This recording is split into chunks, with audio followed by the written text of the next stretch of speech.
Assalamualaikum warahmatullahi wabarakatuh. Selamat datang kembali di Nurdaningsi Channel. Kali ini kita akan membahas tuntas tentang prinsip etika keperawatan dan peran perawat.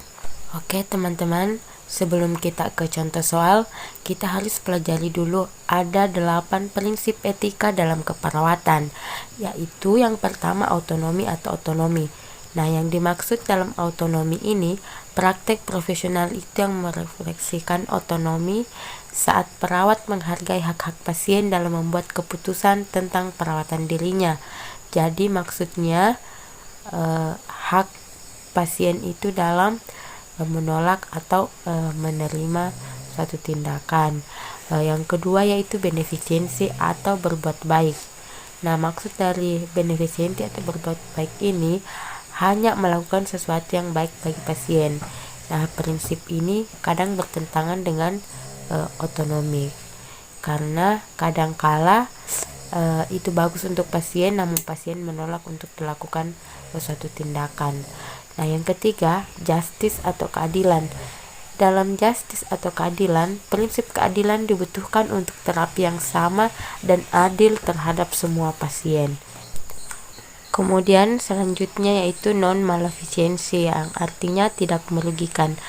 Prinsip ini berarti segala tindakan yang dilakukan pada pasien tidak menimbulkan bahaya baik secara fisik maupun psikologis pasien. Yang selanjutnya veracity atau kejujuran.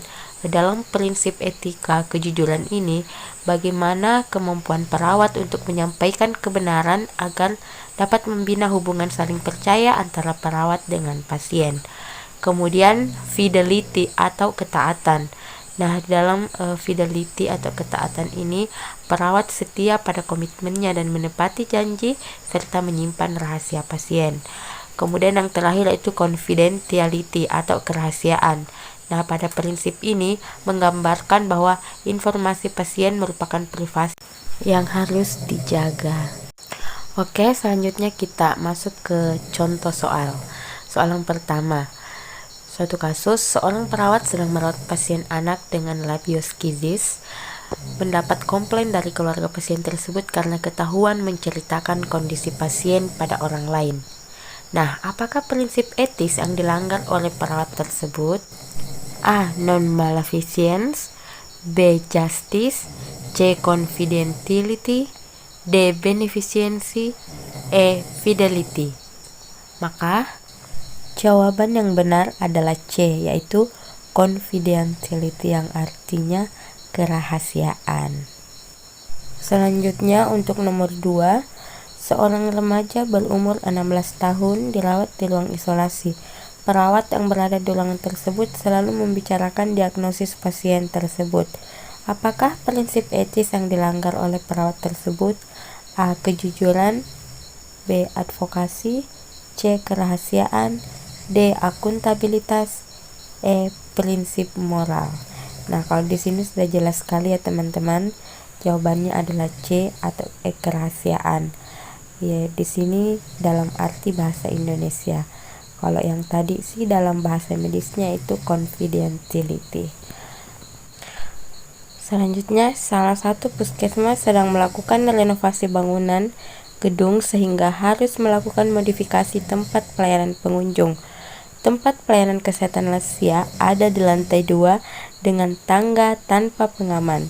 Perhatikan kata kuncinya ya, tangga tanpa pengaman. Jadi, prinsip manakah yang tidak sesuai dengan kasus ini? A. Autonomi, B. Justice, C. Beneficence, D. Non-maleficence. Nah, jawaban yang paling benar adalah D. Non-maleficence, berarti tidak merugikan pasien. Di sini kan risiko cederanya tinggi karena sudah lansia, di lantai 2 tidak menggunakan pengaman pada tangga, jadi dia itu berpotensi untuk mencederai dan merugikan seorang pasien. Next, seorang pasien laki-laki usia 20 tahun dirawat di RS dengan hipertiroid, tekanan darah 110/70, nadi 80 kali per menit, pernafasan 28 kali per menit.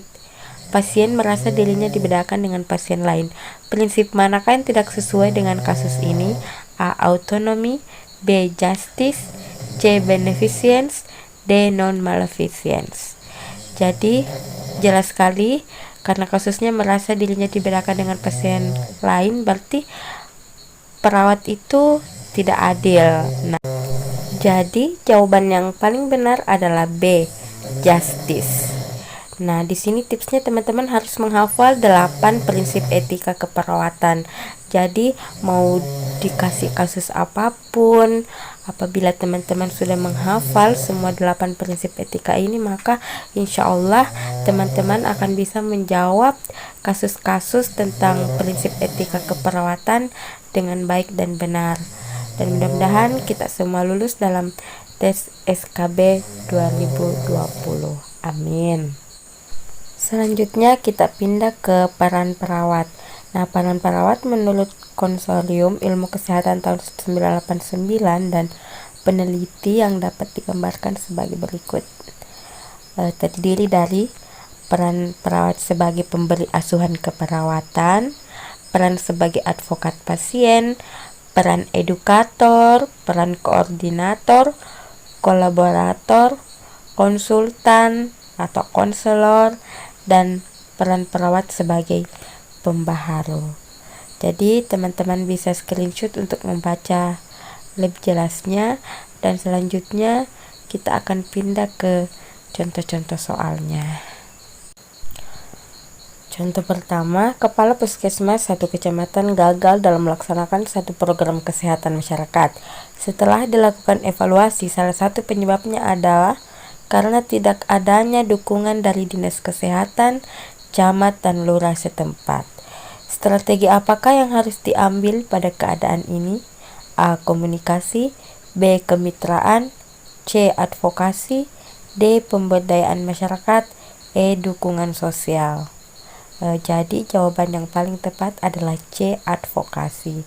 Bagaimana seorang perawat bisa mengadvokasi lintas sektor untuk memperbaiki program kesehatan yang dilaksanakan oleh petugas kesehatan. Perawat memberikan layanan konsultasi pada orang tua. Peran yang dijalankan seorang perawat adalah A. Pendidik, B. Konselor, C. Penyuluh, D. Advokasi. Jadi jawaban yang paling tepat pada kasus ini adalah B. Konselor. Perawat kan yang memberikan layanan konsultasi, jadi perannya perawat pada kasus ini adalah sebagai seorang konselor. Sekian untuk video kali ini, semoga video ini bermanfaat buat teman-teman. Kalau ada kesalahan silahkan jawab di kolom komentar. Nah, kita akan memperbaiki bersama. Sampai ketemu di video selanjutnya. Thanks for watching. Wassalamualaikum warahmatullahi wabarakatuh.